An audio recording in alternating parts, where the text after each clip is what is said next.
तो hello guys, कैसे हैं आप सब। आई होप आप सभी अच्छे होंगे और आपकी तैयारी भी अच्छी चल रही होगी। तो अभी मैं एक दो दिन से कमेंट पढ़ रहा हूँ, बहुत लोगों में डाउट है कि क्या एसएससी स्टेनो 2026 प्रीपोन्ड हो गया है। कुछ महान जो टीचर हैं उन्होंने अपनी घड़ी लगा के उस अननोन एग्ज़ाम को ये कह दिया कि नहीं वो एसएससी है, वो प्रीपोन कर दिया उसने। स्टेनो की जगह उसने सीजीएल कर दिया, सीजीएल की जगह स्टेनो कर दिया है और तमाम तरह की बातें। तो भाई एसएससी का हम लोग विश्वास किसी चीज़ में नहीं कर सकते, पर एटलीस्ट कैलेंडर में तो उसके कर सकते हैं, क्योंकि कैलेंडर में अगर उसने एक एग्ज़ाम के बाद दूसरा एग्ज़ाम लगाया है तो वो एग्ज़ाम उसके बाद ही हुआ है। ज़्यादातर 99% केस में कभी ऐसा नहीं हुआ कि सीजीएल के बाद स्टेनो है और सीजीएल से पहले स्टेनो करा लिया। पिछली बार पहले स्टेनो हुआ है, बाद में सीजीएल हुआ है। क्यों हुआ है? क्योंकि उसने पहले ही बता रखा था और ये शुरू में टेस्टिंग भी कर रहे थे, क्योंकि एकदम नई कंपनी आई थी तो ये इतने बड़े एग्ज़ाम में ये रिस्क नहीं ले सकते हैं। बाकी हमेशा से सीजीएल के बाद ही स्टेनो हुआ है। आप कभी भी पिछले सालों के रिकॉर्ड देख लें, सीजीएल के बाद ही स्टेनो हुआ। पिछली बार इसलिए हुआ था क्योंकि इनको पहले छोटे छोटे एग्ज़ाम में अपना टेस्ट करना था कि सब सही चल रहा है, ताकि वो बड़े एग्ज़ाम में इम्प्लीमेंट कर सकें। इसलिए लास्ट बार ऐसा हुआ और सब सही हो गया है ज़्यादातर। तो इसलिए इन्होंने इस बार भी जैसे ही हमेशा बनाते हैं, सीजीएल करा लेते हैं जून जुलाई में, फिर सीएचएसएल करा लेते हैं, फिर स्टेनो करा, सीएचएसएल के बाद एमटीएस, फिर स्टेनो, फिर एसआई, ऐसे चलता रहता है। तो अब अगर बात करें कि प्रीपोन्ड हो गया है, पहली बात तो अभी एसएससी को अपने पुराने एग्ज़ाम निपटाने हैं। पुराने कौन से? अभी सीएचएसएल का मेंस अप्रैल में होना है, ठीक है। और जो जूनियर इंजीनियर है उनका भी जो मेंस एग्ज़ाम है, पेपर 2 है, वो भी होना है अप्रैल में। तो अभी अप्रैल में तो ये इसी में व्यस्त रहेंगे। और किस में व्यस्त रहेंगे? तो भाई इन्होंने एसएससी जीडी का एग्ज़ाम जो फरवरी में होना था वो अभी तक नहीं करा पाए ये लोग। तो अभी इनको भी ये कराना पड़ेगा। तो ये आराम से अप्रैल और आधा मई या पूरा मई भी जा सकता है कि एसएससी जीडी का एग्ज़ाम कराते रहेंगे। अभी इनको 2025 वाले एग्ज़ाम से ही फुर्सत नहीं मिली।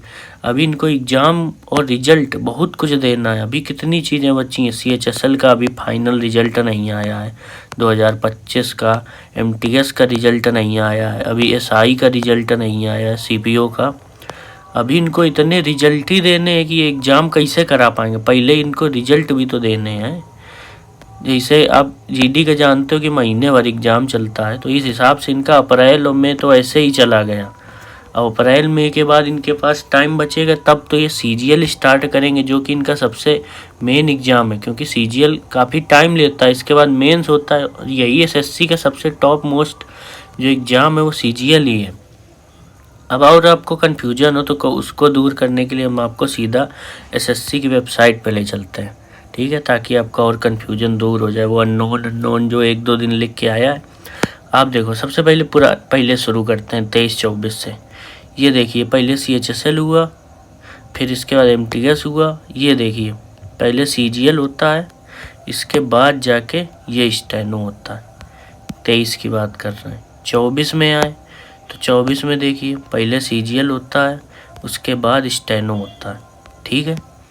बात करें 25 की, क्योंकि नया पैटर्न था, नई कंपनी थी कराने वाली, इसलिए वो रिस्क ले नहीं सकते थे। इसलिए जो छोटे छोटे एग्ज़ाम है जिनमें कम लोग बैठते हैं उनको पहले कराए।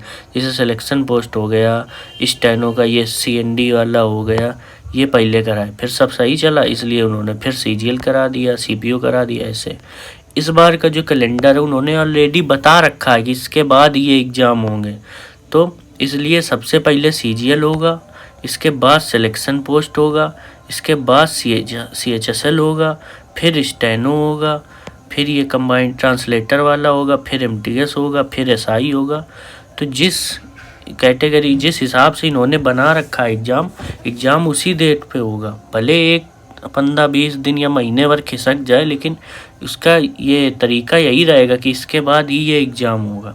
इसलिए स्टेनो का एग्ज़ाम जैसा कि ये लिखा है कि अप्रैल में नोटिफिकेशन आएगी, मई तक फॉर्म भरा जाएगा, फिर अगस्त सितंबर में एग्ज़ाम होगा। तो होना यही है, इसलिए आप पैनिक ना करो, फालतू में आप अपनी पढ़ाई भी बर्बाद कर लोगे और कोई फ़ायदा भी नहीं होगा। आप हाँ ये कर सकते हो कि अगर आपको थोड़ा डाउट है कि चलो एसएससी है, इस पे कोई भरोसा नहीं, तो आप थोड़ा और अपना फास्ट कर दीजिए। जो आप 1-2 क्लासें ले रहे थे 4 क्लासें लीजिए, जल्दी सिलेबस कंप्लीट करने की कोशिश कीजिए। अभी चाहे जितना जल्दी कराए फिर भी 2 महीने से पहले तो करा ही नहीं सकता वो, ठीक है। 2 महीने एसएससी कोई एग्ज़ाम अभी 2026 का नहीं करा सकती है, तो आपके पास 2 महीने तो एटलीस्ट हैं। आप और आप मेहनत कीजिए। 10 घंटे पढ़ रहे थे तो 12 घंटे पढ़िए और जल्दी सिलेबस कंप्लीट कीजिए। अभी इतनी जल्दी वैसे होना नहीं है, ये मैं आपको बता रहा हूँ, क्योंकि इनके पास अभी बहुत काम करने को है। तो इसलिए पैनिक ना कीजिए, आप अपना कोर्स जैसे कर रहे हैं कंप्लीट कीजिए। अगर आपको थोड़ा सा भी डाउट है कि नहीं यार हो भी सकता है, तो आप अपनी तैयारी और तेज़ कर दिए। बाकी 99.99% चांस है कि जिस डेट में वो लिखा है उसी डेट में होगा और सीजीएल के बाद ही। आपको समझ में आ गया होगा।